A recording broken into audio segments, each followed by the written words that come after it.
Hello. Welcome to the show about stuff, the Stephen Davis Show.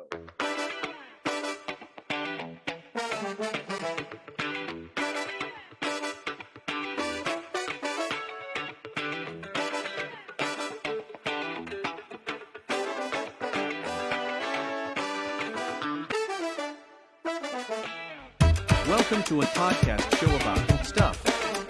It's the show about stuff, the Stephen Davis Show.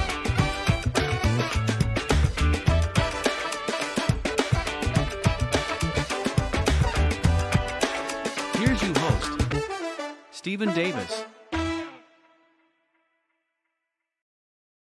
Hello. It's time for the show about stuff, the Stephen Davis Show, with your host, me, Stephen Davis. Today I have a wonderful guest, Dr. Randall Maxey, MD, PhD. Dr. Maxey is an experienced physician specializing in internal medicine, nephrology, and cardiovascular pharmacology, offering 40 plus years of clinical practice, clinical and bench research in developing health services for populations of color, including the continental United States, the U.S. territories, and the continent of Africa. He is the past president and chairman of the board of the National Medical Association and the founder and CEO of Black Health Trust, which provides critical health information regarding health disparities in COVID-19, provided by a panel of nationally recognized physician experts in over 20 specialties, which has reached over 10,000 viewers. Welcome, Dr. Maxey. How are you doing today? I'm doing very well, excellent, and glad to be here. Oh, aren't we all? This is a crazy time in not just in the United States, but all over the world. But I thank you so much for being on the broadcast. It's a blessing to me. Thank you. Well, thanks for inviting me. I do want to say that in terms of getting ready to talk to you, you fit in with the theme of the show, which is progress despite obstacles. And you're certainly not only just your life, but the fact of what you're doing, what you've been doing throughout your whole career was aiding in progress despite obstacles. And I thank you. Let's first go to your early years. When you came out of the womb, where did you come? Where were you born at? They tell me I was in Cincinnati, Ohio, the Queen City. The Queen City. I think Charlotte, North Carolina would have something to say to that because they call themselves the Queen City. We probably had it first. Okay. But the General Hospital, interestingly enough, it is the city hospital, and at that time it was for poor folks. And I was born prematurely there to a young Black lady from South Carolina, and we was poor. What part of South Carolina was she from? She's from, I'm trying to think of the name of it. I haven't been there before. Not Charleston. What's the other city? Starts with a C. Columbia, South Carolina. I think Columbia is probably somewhere out in the cornfields from there. I have lots of relatives that are in South Carolina still, and a lot that migrated to New York during the Great Migrations and then moved back to South Carolina. Some didn't. They refused to move back. Tell me about your parents. My mother was a school teacher, and before she taught elementary school, once she graduated from the University of Cincinnati, she was a professor or faculty member at a school in North Carolina for a while. Then she came back to Cincinnati and became a teacher in the school system there. She taught kindergarten, which is good for me because I got to go to school from the time I was 3 years old. Being from South Carolina, and as you like to say, you all were poor, what was her journey in getting that education moving forward? Her early education was in South Carolina. She moved to Cincinnati when she was about 12. Mm-hmm. Raised by her older sister. She had a number of older sisters. This one was an ordained AME Zion pastor from the 1930s. And they didn't have female pastors in the 30s. They had evangelists and ladies who preached, but she was a full ordained pastor. And now how that fit in for me, being her nephew, living upstairs from her, that meant that I had to be in church all the time, every day. So my upbringing was strict South Carolina style churches, singing, watching people shout, going to all kind of churches. And when I became a teenager, my mother wouldn't let me drive. My father wouldn't let me drive. The only person let me drive was my auntie, Nana. And the only place she was going was to church. So I'm going 5 nights a week to different little storefront churches, people climbing over benches and all kind of stuff. So that was my upbringing. But it was significant in that it put in me a knowledge, and I was inculcated into the faith of Christianity very strongly. And that put my vision in my head of what I had to do in life. Now, you mentioned your father, but you didn't mention him before in terms of him. My father was very interesting, and that played a very critical role in my life.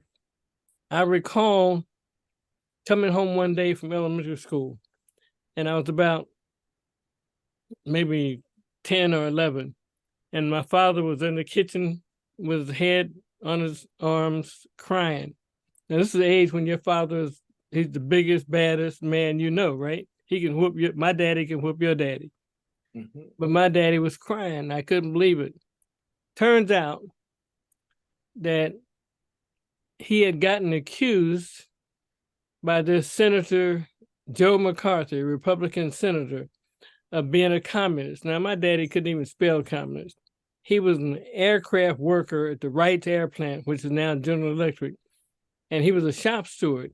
And he had organized the Black workers to strike. This is in the middle of World War II, right after World War II, to get equal pay to the white workers. And therefore, they accused him of being a communist because he wanted equal wages.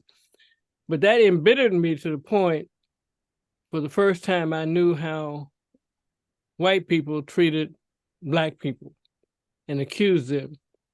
And I just watched him change his life from that standpoint.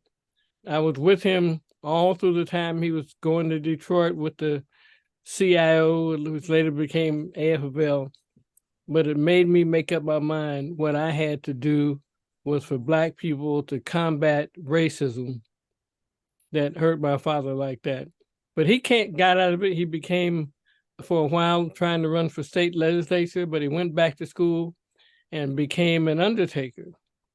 And that played a part in my life. And I saw him flourish and do well. So he was a man's man. We fished, we hunted, we camped. And he was a very major influence on my life. Did you have brothers and sisters? Yes, I'm the oldest. I have a sister 7 years younger than me, a brother 9 years younger than me, and one 16 years younger than me. He was an oops. Are all of them still living? Yes, everybody's living so far today. Okay, that's great. That's great. Now, you started school in South Carolina. No, I started school in Cincinnati, Ohio. Okay, I thought you were 12 when you went to Cincinnati. No, my mother was 12 when she came to Cincinnati from South Carolina. And she was raised by her older sister, one of about 8, named Nina Estelle Robinson. And she became my de facto grandmother, even though my grandmother was living. So I was raised by my mom, my dad, and my aunt and uncle. And my aunt was a pastor, so she made sure I got the right grounding. Yeah, you were like fathers do the daughters, huh? You were surrounded. Yeah. I was essentially a PK, a preacher's kid. Now, when you went to, where did you go to elementary school at? Or you started at kindergarten or preschool, I think you indicated. Yeah. Tell me about your starting school and then going into elementary school. Starting school, I went to class with my mother, and she was a substitute teacher. So we'd go to different schools around the city. She was subbing. And later, when it was time for me to go to school, I qualified at age 4 to my own school, which was Madisonville Elementary School, which is on the eastern outskirts of Cincinnati, Ohio. And I started there. I remember my first grade teacher was Miss Chapat. And the first day she was being nice and gave me a peanut butter cookie, and I couldn't stand peanut butter, so that wasn't a good start to school. But the interesting thing was that I was always in the 2s and the 3s. The 1s were the smart kids, the 2s were and 3s were the average kids. I was only an average student through school. I was very small, but that put in me that I had to fight. So we fought a lot in the playground at recess. But I do remember something that all the white boys, and most of the school was white, had these thin lips. And I would always try to hide my less than thin lips and make them thin like them. Why would I do that? I was ashamed of it. And the worst thing that you could call me at that time was an African black nigger. Those were fighting words. So I was ashamed of thick lips. I was ashamed of having African heritage and ashamed of being black, because that's the way the school system raised us. If it weren't for my family telling me that I could be anything that I wanted to be, that was equal to, or better than everybody else, I would have been in trouble. So that's why I love my parents and family so much. Okay, now you got into elementary school. You indicated you had a lot of fights? Oh yeah, I was good. I was good. But when you go to school, there's a psychology to it. The first thing you do is find the biggest boy that you can whoop on and establish a reputation, then nobody bothers you. And that is so true, because the same thing happened to me. The same thing happened to me, but I happened to be in the 9th grade. And luckily, I prevailed, which then gave me a better reputation, even though I wasn't a fighter. Have you ever heard of a song called Sadie? Yes. And another song called Grandma's Hands. You know who sang that, right? Yeah, Bill Witherspoon, the last one, and Sadie was sung by Spinners. And the lead singer of the Spinners was who?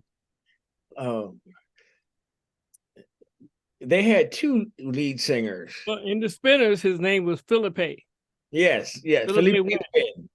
But back in the 8th grade, his name was Philip. And Philip was my classmate. And so Philip smacked me on the back of my head, but he made the mistake of walking down the steps in front of me. So 2 steps below me, his height is the same as me, right?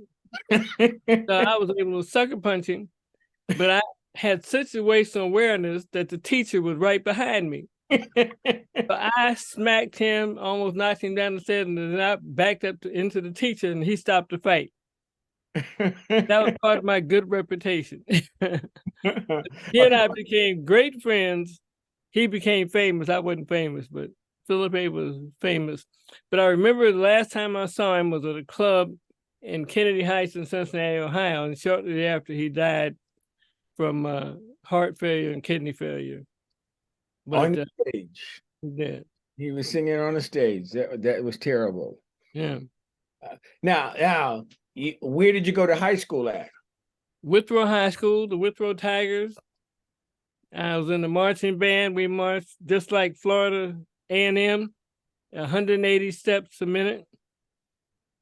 Even though we were a mostly white band, but we had it together. I was a music major, and I left university. I left Withrow and went to Miami, Ohio, with an introduction from the band leader. I was a jazz player. I played the drums. I played xylophone. I played harp. I could play everything. And I started college as a music major at Miami University in Oxford, Ohio.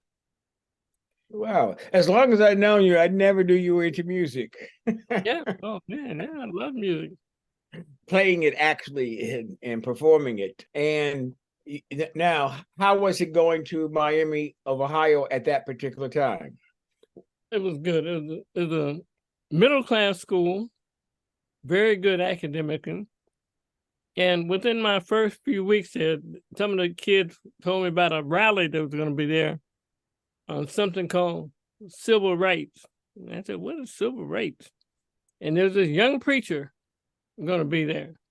So I went, and he was cool. And his escort was a lady named Marguerite, whose last name was Belafonte.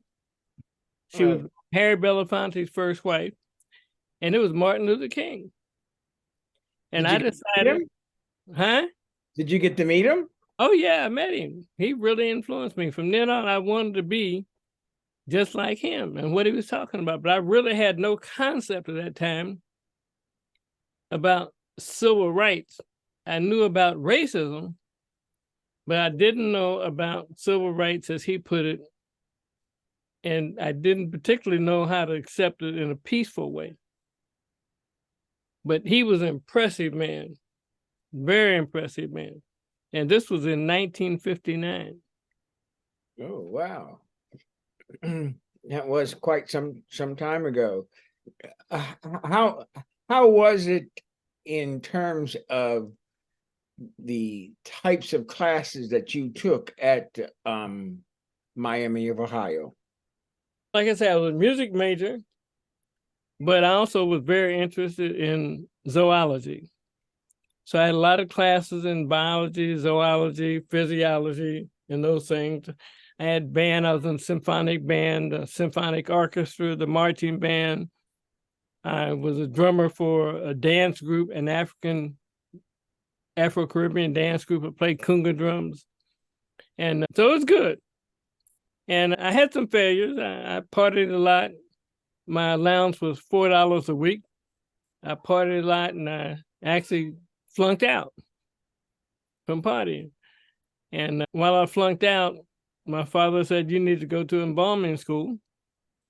And I said, "Okay." I went to embalming school, did very well, and went back to Miami and finished. I had a really good time then, and I got all A's. And the embalming teacher said, "Would you like to go to pharmacy school?" And I said, "Yeah, especially if it's free." He took me and introduced me to the dean of the pharmacy school, which is very interesting. I had no idea that the entire faculty at the University of Cincinnati, the College of Pharmacy, were members of the John Birch Society.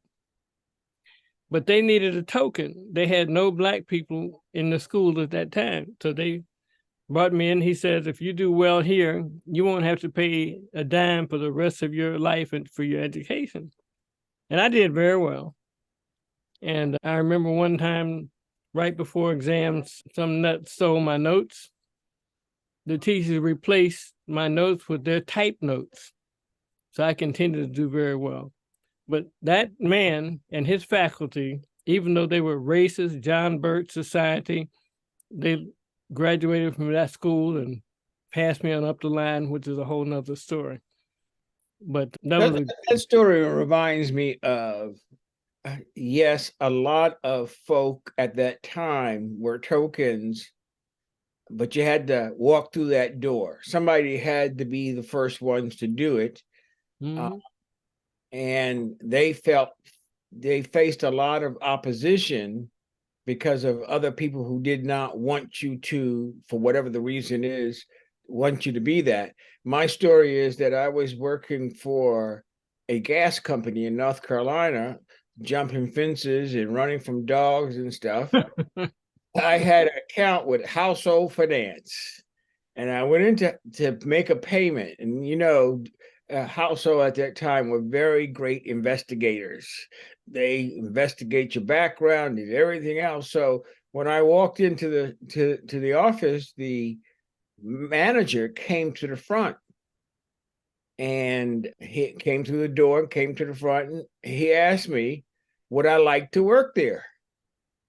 And I said, running from dogs in heat and rain, snow, or working back there in the air-conditioned office with tie and suit on. That wasn't too hard of a decision to make. Yeah. But at the end of the day, the reason why I discovered the reason why he hired me was because household was under a consent decree that Oh, yeah. every three people that they hired for their management program had to be a Black, and one out of every three had to be a woman. And they would get around it in some ways by hiring a Black woman. Mhm. They get 2 notches on the gun. But when those opportunities come at that particular time, you had to weigh taking them. You just couldn't just walk away from them just because it came from not the very best sources at that time. When you, the interesting part about you, I'm going to say, is that in your life, you were an undertaker. You were able to prescribe pills. And you're a doctor. That was a great combination. And you can play some music while you're doing all that. Recently, somebody pointed me to be a bishop. How you like that? I can preach. Oh, okay. Did you work while you were in college, or you were able to get scholarships, monies from other sources? No, I didn't have to work. Okay. They took care of my tuition. I did work for 1 year. When I finished school, they hired me, and I was the first Black assistant dean at the university. And At so, that age? yeah, Wow. and they admitted me to law school. And so I stayed there just a few months. And I had a run in with my senior counselor, my mother, and I said, I'm out of here. And I decided to go to medical school. I got accepted to medical school at the same time I went to law school. So I came home late in the night. Answer me a question. Did you make a deal with some company or agency that 30 years, 40 years from now, when you die, Did I make a deal with who? with whoever, that 30 or 40 years from now, when you die, I'm giving you 30, 40 years, that your brain would be sold to that institution or whatever to study? No, I did not. I did not. But interesting enough, one friend of mine who is a neuroscientist in Boston, he's an MD and he's a PhD, is actually collecting the segments of the brain of Albert Einstein and reassembling them. When Albert Einstein died, they cut his brain up and sold pieces as souvenirs. So I'm not doing that. But I must say that Albert Einstein was a genius in one particular field. You seem to be a genius in many fields. So that would be just a wonderful thing to explore, how you were able to segment your brain to do those different things, because they should take different parts of the brain to accomplish the task. Yeah. The one thing, and I have been recently reviewing all the events of my life, and my early background, raised in that home with my mom and my aunt and my daddy and my uncle, it gave me a background of faith and understanding how strong my belief in Christ is. And I have dodged some major bullets in life, man. It hadn't all been just easy. And each time I can look back and tell you exactly, there's a song called How I Got Over, How I Got Over. And it's interesting that you say, despite some of the things you've been through, you came out all right. It was intentional, not because I deserved it, but because that's the way it was supposed to be. I can't take credit for it. I feel very fortunate. And I was telling my office staff today, in the Bible it says you're supposed to have 10 years. So almost 12 years over when I should have been gone. So I count my blessings every day. I always tell a story, and I've told this before, about my mother. I had gone down to visit her, and she had an aunt that was living with her and my father since 1965. This was 1982, and my mother said, "Oh, Aunt Alma eats and eats, and she's so fat. She needs to slow down on that." I said, "Mom, now Aunt Alma hasn't had any sex since she lived here." She was 65 when she moved in. She was 82 then. You know that she don't go out partying or anything else. What else is she gonna do but eat? That's true. She died at 102 years old. Oh, bless her heart. Bless her heart. Maybe I should follow her formula. Now, what was your first real job? Because I asked this, but your first real job was a dean, right? I used to work at a barbershop and shining shoes. Okay. Yeah, I was like a young teen. And on weekend, I used to wash cars in my backyard. We wouldn't wash anything that wasn't a luxury car.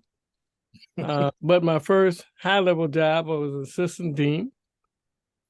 And then I became a lab instructor in the graduate school and the School of Pharmacy. I became a trade embalmer for different funeral homes to make money. I became an insurance salesman, again, while I was in medical school. And I also taught in the public schools while I was in medical school. And then I became a program director in the dental school, teaching while I was in medical school. So I've had a few jobs here and there. Now, when you became an assistant dean, how did the faculty treat you, and how did the students treat you at such a young age being an assistant dean?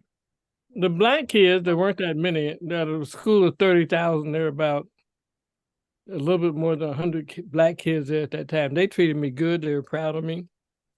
I became, what do you call it when you're not wanted there anymore? A persona non gratis. I gave a speech to the freshman class coming in, and I'd just gotten word the night before that one of my best friends had stepped on a landmine in Vietnam. And in my speech, I talked about that, how I couldn't even go to the movie downtown Cincinnati and sit on the bottom floor. I was discriminated against, that there were no Blacks in any of the major fraternities other than the Alphas and Kappas, and we were just second-class citizens. And I said, why would I want to go and fight for the United States with some Asians? Send me to Mississippi or Louisiana, I'll go and fight some Ku Klux Klan. And after that speech, they didn't want me there much more. I can understand their feelings. Yeah, but I'm sorry? I said, I don't agree with them, but I understand their feelings, because they got a rabble rouser in their midst, and they can't be having that. Yeah. So when I graduated from Cincinnati in 1966, as I walked across the stage, I informed the president, who was handing me my degree, "Thank you very much, but you are a neo-Nazi." You said that on stage? To him, I did. He didn't say to you. He was just trying to get me off the stage. Oh. I'm sorry, I'm not trying to be controversial, but you asked me a question. Hey, it makes for a good program. Now, after where did you go to medical school at? I went to medical school at Howard University, and the way that happened, I belonged to a fraternity, Alpha Phi Alpha. And I gave a speech at the convention, which is in St. Louis, Missouri. And right after I gave my speech, we were having a march to the courthouse in St. Louis, where we were going to give one of our fraternity brothers the Alpha Man of the Century Award. That was Thurgood Marshall. And so my partner walking in the march was Dr. Walter Booker, who was chairman of pharmacology. He said, would you like to go to medical school and get a PhD? And I said, at this time, I was in law school already. And I said, not particularly. And later on, I called him 2 or 3 weeks later after I'd had my incident at University of Cincinnati and came home one night late, and my mother embarrassed me in front of my friend. I said, do you still have that seat in medical school? I'd like to come. He said, if you can get here by Friday, it's your seat.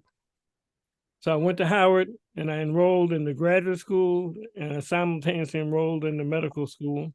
And I became the first student enrolled in the dual MD PhD program, pharmacology and medicine. What was the difference between going to the majority white schools and going to an HBCU? Oh man, night and day. Two things, my thought. If I had ever gone to Howard University as an undergrad, I'd still be there. Fortunately, I graduated from University of Cincinnati because the women were so fine at Howard University, I couldn't have survived. But going there as a graduate student, I was much more mature. But for the first time in my life, I had Black professors. And some of them, you'd see them and listen to them and you'd almost cry. You were so proud of them. These were the smartest men in the world, people like Walter Lester Henry, LaSalle Lafall, Burke Syphax. These are giant men, Montague Cobb. You couldn't get a better education and have men and women that you're more proud of. I really became a man going to Howard University. I'll never, ever forget that. I'm glad I went there. Oh, nice. I went there. And after you got out of Howard University, where did you graduate to? I graduated to Columbia University, Harlem Hospital in New York City. The Columbia service was headed by Dr. Gerald Thompson, who was the second Black person to be on the board of regents of the Society of Internal Medicine, an absolute genius. And once I finished there, he sent me to his mentor, who was Dr. Eli Friedman at State University of New York Downstate Medical Center, and where I happened to meet a librarian that you know very well. Okay. And what was your experience? Was that your first time in New York when you came to Columbia, or had you been coming back and forth? It wasn't my first time in New York. The first time I had any extended time there. I had an aunt named Callie Mays, who was married to the brother who's my uncle by marriage. But this is the first time I lived in New York when I went to Harlem. And in living there, moving there, how was your feeling at that time when you just first moved to New York? I didn't like New York as a city. It was too big, too dirty, too fast. I'm from Cincinnati, so I'm not quite a country boy, but pretty close. So I didn't like the city. And even now, I don't like the city. I'll come there for a long weekend. But you grow up there. But if you can survive in New York, you can survive any place on earth. It's a fast city. It's not friendly. But I made lifelong friends with a lot of people there. It was a good experience. How was your interaction in terms of your patients here in New York? I love my patients. And being in Harlem, you see the salt of the earth patients. I remember my first few days there, the experience. If I can tell you about it for a minute. Oh, my please. First day, I was walking across the street to a place called Chock Full of Nuts. Oh, 135th Street. Yeah. A car almost ran over my toes, stepping off the curb. I said, man, I wish the cops were around. As soon as I said that, sure enough, the cops appeared in their car and they were chasing this car. And they leaned out the window and started shooting their pistols at them. These guys had just robbed the bank. The next day, I was working in the emergency room, and 6 guys held up the Chase Bank on the corner and had 6 hostages. And 5 of the robbers came out. The last guy they must have shot about 1,000 times. He died of acute lead poisoning. And they had the nerve to pick him up and throw him in the back of an ambulance and send him over to us at the emergency room. But he was dead 1,000 times over. The third night I was there, the cops beat the nephew of Louis Farrakhan. So in the emergency room, there were 2 lines. There was a line of cops, and they were facing the line of the Fruit of Islam. And if anything happened to that boy in terms of dying or being seriously hurt, there was going to be a major battle. The 4th night I was there, a guy came in with a jacket on backwards, and his carotid arteries were cut, and he was spurting blood to the ceiling. Oh, boy. First 4 days at Harlem Hospital. And there are many more. It was like that from beginning to end for all the 3 years that I spent there. You learned everything. You saw everything. Boy, I would imagine it takes a very good constitution, stomach to be a doctor, because you see just about everything. Oh, yeah. Oh, yeah. In fact, my advisor, Dr. Thompson, told me, because I had a chance to go to Harvard, to Beth Israel for their program there. He said, you can go to Harvard if you want to. You have a lot of time to read, but your patients will be old ladies that are primarily Jewish and nothing's wrong with them. You come here, you won't have very much time to read, but you'll see everything in the book, and you'll never have a better experience in your life. And today, I've not had a better experience in the things that I was taught and can do now that they don't teach these young students nowadays. So Harlem, second only to Howard experience in terms of what the quality of doctor you learn to be. You gone to Columbia, then you work at Harlem Hospital, and then you went to Brooklyn, right? Yes, I did. You worked in Brooklyn. How was it working in Brooklyn? Very interesting. I'm back in the minority again, the only Black fellow on my service. The best thing that happened out of there, that's where I met my wife. She was at Kings County, a nurse, and that's who my wife, who I call my boss now. But I learned a lot. I was under a major player, Dr. Eli Friedman, but mostly as a guy named Dr. Samuel Kuntz, who was the only Black transplant surgeon in the world at that time. And he took me under his wings as his student. So I learned a lot. I became the director of research. I became assistant professor of medicine there. And it was a great experience, really academic, highly competitive. But again, I saw the racism that white people have. So you just have to stand up for yourself and be smarter than everybody else. At least try to be.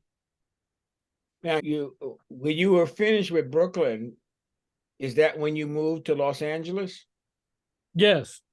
How did you get recruited to Los Angeles? But now? How did you get recruited to Los Angeles? I had a good friend who has since passed, who's a gastroenterologist. And I met him on the corner of 96 and Amsterdam. He said, what are you doing here? I said, I'm doing my fellowship. He said, we would need you in California. We're buying a hospital, and we'd like you to head up our research institute. So he recruited me there, and I moved to California. They promised me this big salary at a hospital they were building. They said, you'll get paid 2 weeks after you come. I haven't gotten paid yet. Yeah. The hospital open? No, it's not open, but it closed. They went bankrupt before I get started. So that forced me to go into private practice. I was a research doctor. I was an academician, right? But it forced me to get a job and start taking care of the people. And what first hospital did you went to? What now? What was the first hospital that you went to? It was called West Adams Hospital. And we converted the name to Western Park Hospital. And the bad thing we did, we bought it, 50 Black doctors bought it as equal partners. The last thing you want is to own anything with 49 other Black doctors or 49 other doctors. It's like these Republicans in Congress, they can't get their act together. We couldn't get our act together. No two of us could agree on one thing. So I had to go into private practice, and I started doing that and building dialysis centers. And I really loved what I'm doing, and I still do. It seemed that with all of that you had going for yourself, you deep down had the entrepreneurial spirit in you. Yes. Am I right? And you almost had to. For example, I recall having a lot of patients who wanted me to be their dialysis doctor. The majority of patients on dialysis are Black. And I was the only Black nephrologist in the whole city of Los Angeles at the time. So my practice just blossomed. But the white doctors controlled the dialysis companies, and they gave their nurses orders to do my patients last, no matter how sick they were. So one of the white nurses came to me and said, they're not treating you right. If you can get some machines, I'll recruit these nurses and start you a company, and you can run the company. And she did that. And I started my company. My wife was a dialysis nurse, and we became the second largest company in California. But everybody thought it was a white company because most of the nurses, except for my wife, were white, blue-eyed blondes. But we were rolling, and we controlled about 15 hospitals. So I had to be an entrepreneur, but it wasn't just because I was entrepreneurial. But if you wanted to survive, you had to be in control of your patients to get them good quality. Now, what is the difference, if there's any, in terms of the patient population and their different maladies in between New York and Los Angeles? Is there a difference? No. The difference is mostly cultural and racial. And the disease processes that affect different ethnic groups are different. Our groups are bothered by high blood pressure, heart failure, the way they eat, and the way they live. So I had one lady who became one of my favorite patients, and she needed dialysis very badly, but she refused to get on the dialysis machine until we bought her a fat burger. She had to have a fat burger. And interestingly enough, her son, her only son, I got called one night because two people had a shootout. One of them needed dialysis. There are gangs out here. One is called Bloods and one is called Crips. And her son was a Blood. And I met him in the ICU trying to take care of him. Years later, I met him when he was a preacher now. He's saved. But you meet and get involved with people and families on a very cultural level because they respect you because you're Black and they believe that you will take care of them to the best of your ability. So that relationship that you build with patients is very important. Now, some of the white doctors may be very good technically and theoretically, but they don't that much resonate with all the people all the time. That's my. Wait, I'm sorry. I said, that's just my experience. I remember on one occasion you telling me that you were explaining the difference, and you were for Black patients, the difference between Black doctors and white doctors. And one of the things that you had mentioned was that there was a Black woman, who the doctor told her that her high blood pressure was manageable and it was okay. But when you saw her, you had to tell her, no, you're not supposed to have these numbers. Do you remember? People go to places like Cedar-Sinai and some of the white hospitals, and they have a pressure of 180 over 100. And the doctor may tell them, that's okay, you're Black, your pressure is supposed to be a little bit higher. It's okay for you.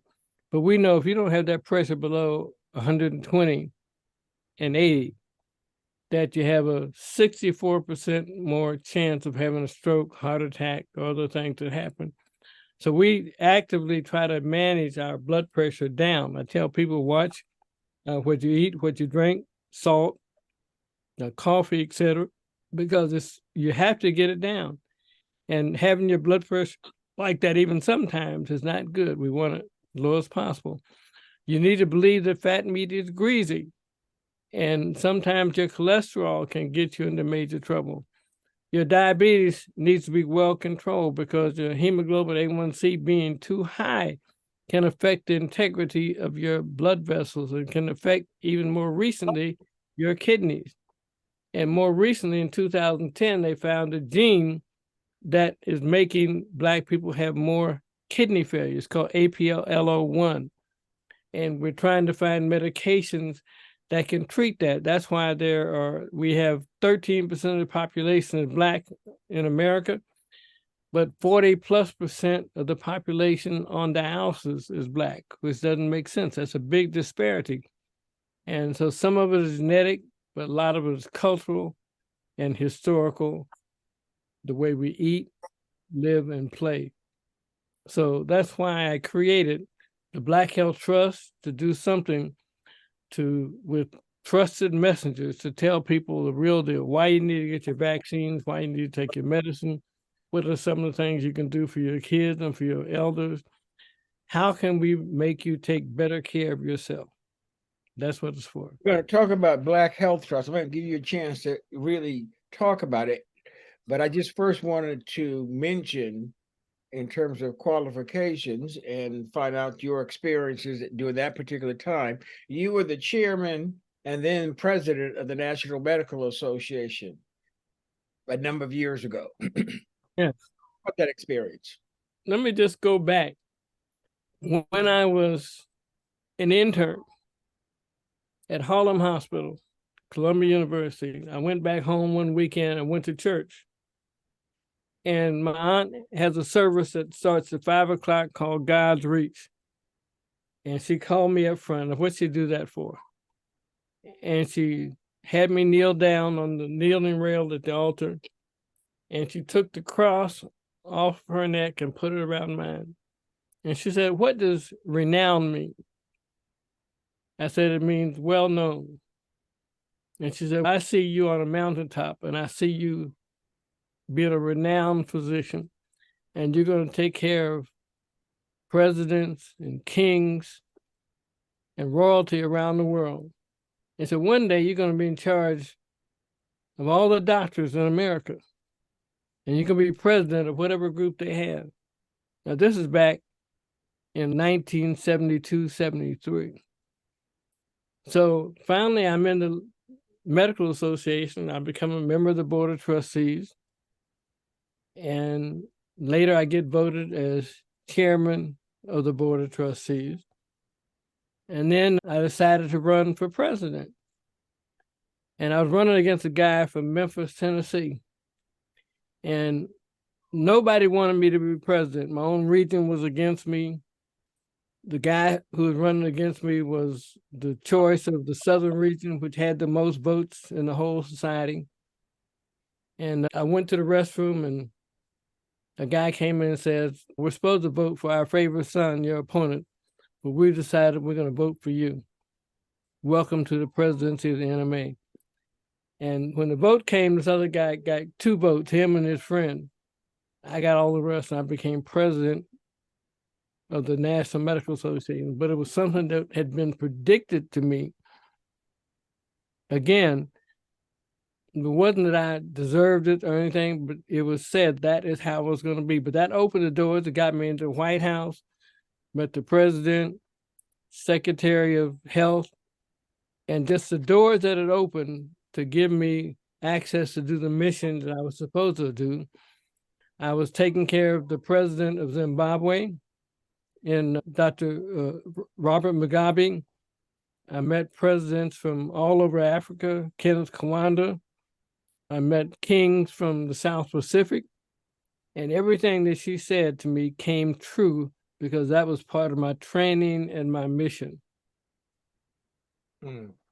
Talk about, before we get to Black Health Trust, whoever you can, if it's okay, some of the patients that you have had. Whoa. We have this thing called, you're not allowed to tell what you do, who you do it to medically. But I've taken care of a lot of entertainers. I was a doctor for most of the people at Motown. Marvin Gaye I took care of. I've been involved with the Jacksons. I've been involved with the Commodores, Earth, Wind, and Fire, you name it.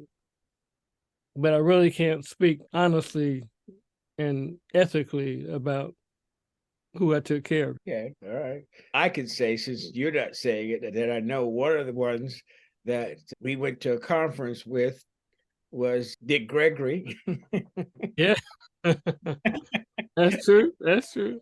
Remember riding around Los Angeles with you and Dick. Yeah.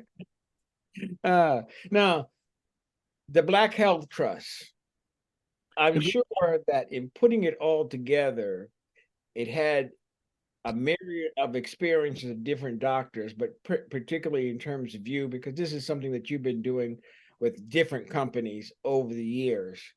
How did it evolve, and where is it at right now? And what does it do? We got the idea when COVID started. I had a group of scientists, a group of doctors, a group of, I guess you call them spooks, right? You know what that is, right? And by spook, I don't mean black people, spies and former CIA people, military people. We were meeting every Sunday morning trying to find out where this COVID came from, and we made certain determinations. And the biggest thing that bothered me was the fact that so many blacks were getting bad information and being encouraged not to take care of themselves, not to be vaccinated, not to take care of their bodies in terms of what would increase the ability of their immune system to protect them. So in that regard, we put together the Black Health Trust with a board of advisors to give good information from doctors that we respected and community leaders that we respected. And we've been on now almost 3.5 to 4 years, every single Sunday, talking about health and COVID initially. Now we've turned the corner, not only dealing with COVID, but dealing with so-called health disparities and things that affect communities of color. And the basic thing, we tell people how they should eat better, how they should live better, exercise, make sure that they have their own personal primary care doctor, just things like that. And we have a good audience for that. We have people calling in from South Africa, from the United Kingdom, from the Caribbean, and all over the United States. And we've had some outstanding people in our program. We stream live on Facebook. We stream live on YouTube. We're archived on YouTube. And we've had up to 10,000 people online periodically. And it's been good that way. We've been looking to get financial support so we can expand the program and make it better and have newsletters and newspapers and more current information. And recently, we dealt with the biblical history of the Middle East to help our people understand some of the things that are going on there, which are biblical. And this trouble didn't start last week or even 100 years ago. It started thousands of years ago. And we've got programs coming up next week where we have a number of admirals and generals who are going to speak to us about the military history of that. And all this does affect health is not just your heart and your kidneys, but it's also your mindset and being aware of the world around you. So we're going to talk about that. Academically, we're not taking sides, even though we think some of the things were atrocious that people have done, but so did Nebuchadnezzar. in the Bible. But so we have to know what's going on around us that will affect your health and your being. Give me some examples of what you all have deemed health disparities in America. Okay, one, there was a report put out by the Institute of Medicine in 2003, and it showed that there are more white people that got coronary artery catheterizations when they needed them. There are more people who got appropriate brain surgery when they needed it. We found out that more Blacks got amputation of limbs rather than salvage of limbs, that more Blacks got archaectomies, which is a castration, than they needed. We found out that even nowadays, the highest death rate of infants around the peri-birth period around among Blacks. That's a real health disparity. And mothers die. In 2023, we have the highest fetal and maternal mortality rate in the world, right here in the United States of America. That's a problem. The highest rate of people needing dialysis. These are all disparities, and I could go on, and that should not be. It used to be speaking of Dick Gregory, he used to have a joke saying Blacks don't commit suicide. Only 2 committed suicide last year, and one of them was pushed off the bridge in California. But our suicide rate is up now. We're not quite at where the majority race is, but we're getting up there now because people are not handling the stress and that they see under themselves. They're not handling the poverty, not handling the crime that's going on. And I say this about crime. You hear about violent crime, but the really most violent crime to me is the things that white collar people do to embezzle money, which affects people in the street. It makes you poor, makes you lose your home. To me, there's no difference in violent crime and white collar crime because it affects all of us at the bottom even more. Okay. What are your future plans? What are plans that you have in the pipeline, wish lists?